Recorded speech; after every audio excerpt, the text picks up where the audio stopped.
Bonjour à toutes et à tous et bienvenue sur Sport Prestige pour un nouvel essai. Alors aujourd'hui nous allons enfin vous faire découvrir la nouvelle Audi TTS. On l'attendait depuis pas mal de temps mais ça y est, l'Audi TT a enfin sa version sportive et c'était vraiment ce qui manquait à la génération précédente. Alors pour la motorisation on pouvait s'y attendre, Audi a préféré reprendre le 2 litres TFSI, donc le 4 cylindres suralimenté qu'on retrouve sur l'ensemble de la gamme, ici dans une définition de 272 chevaux. Alors chance ou malchance, la météo est plutôt clémente aujourd'hui, c'est dommage, on aurait bien aimé tester le quattro sous la pluie. On y va, c'est parti.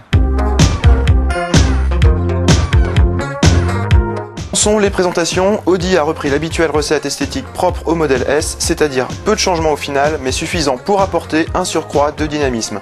Le bouclier avant redessiné, une grille de calandre plus épaisse et chromée et des rétroviseurs en alu brossé permettront de distinguer la TTS des versions courantes.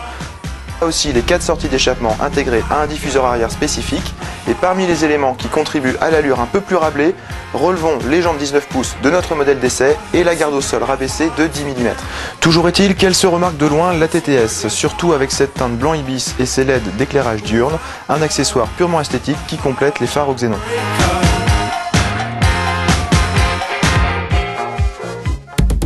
Un plumage prometteur, venons-en donc au ramage du 4 cylindres de litre TFSI. Ici présent dans sa variante la plus puissante, 272 chevaux exactement, atteint à 6000 tours minute. Le constat est sans appel, Audi est en train de devenir un des maîtres du rendement, car 136 chevaux au litre, même pour un moteur suralimenté, reste une valeur assez exceptionnelle. Évidemment, par rapport aux versions les plus modestes, le bloc et les injecteurs ont été remaniés en profondeur et le turbo souffle nettement plus fort. Fort, c'est le mot, très fort même, puisque jusqu'à 2500 tours minute, nous avons bien affaire à un 4 cylindres souple, sans grand caractère, pas vraiment de noblesse donc, même si l'échappement réserve une sonorité assez sympathique. Mais au-delà, les 350 Nm arrivent en force et jusqu'à 6000 tours, la poussée semble inarrêtable. Un caractère pourtant très lissé, linéaire en fait. L'effet de la suralimentation est parfaitement gommé et la TTS reste civilisée en toutes circonstances, même lorsqu'elle se met en colère. Jamais brutale mais efficace en diable. Les performances décapantes, le 0 à 100 est abattu en 5 secondes 2, rendent l'usage du régulateur de vitesse tout simplement indispensable.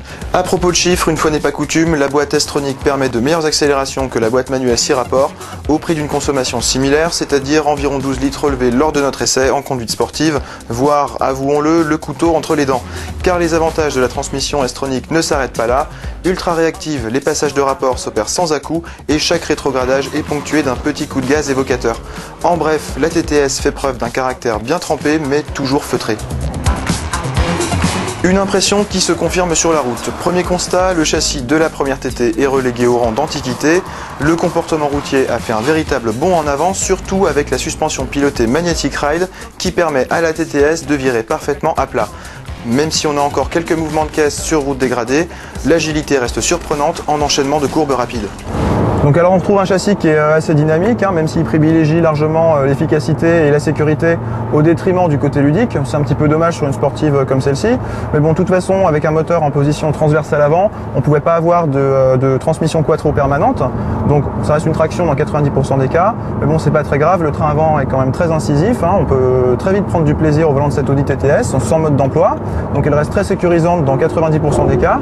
Côté freinage, il n'y a aucun souci, on a un bon mordant, une très bonne endurance, donc faut vraiment le vouloir pour la faire partir. La TTS affiche sa fibre de sportif facile à vivre jusque dans l'habitacle où l'on retrouve du Audi dans toute sa splendeur. Pas de méprise, la TT se vit à deux, les places arrière toujours aussi étriquées que dans la première génération seront réservées à de très jeunes enfants et encore. Malgré tout, l'accès à bord est plutôt facile pour les passagers avant et les sièges semi-baquets préservent un excellent confort à défaut d'un maintien réellement efficace en conduite sportive. Comme toujours, la finition est irréprochable, matériaux d'excellente qualité côtoient des plastiques moussés et cuir surpiqué du plus bel effet, surtout avec l'option cuir étendu, tout de même facturé 960 €. À propos d'options, la TTS inclut l'essentiel, mais il faudra piocher dans la liste d'options pour bénéficier du GPS couleur, tout de même facturé 2500 €, du système audio Bose, d'un très bon niveau d'ailleurs, et des sièges électriques à 1230 €. Bref, la facture peut grimper très vite et faire oublier le prix d'appel de 48 000 € au demeurant plutôt compétitif. Relativement sobre, doté d'un moteur et d'une boîte automatique des plus réussis, il ne lui manque en fait qu'un châssis un peu plus ludique pour rivaliser avec la Porsche Cayman S en termes de sportivité. Malgré tout, son caractère de sportif civilisé a le mérite de rendre une conduite dynamique accessible aux pilotes non expérimentés, et cela est certainement un argument de poids par les temps qui courent.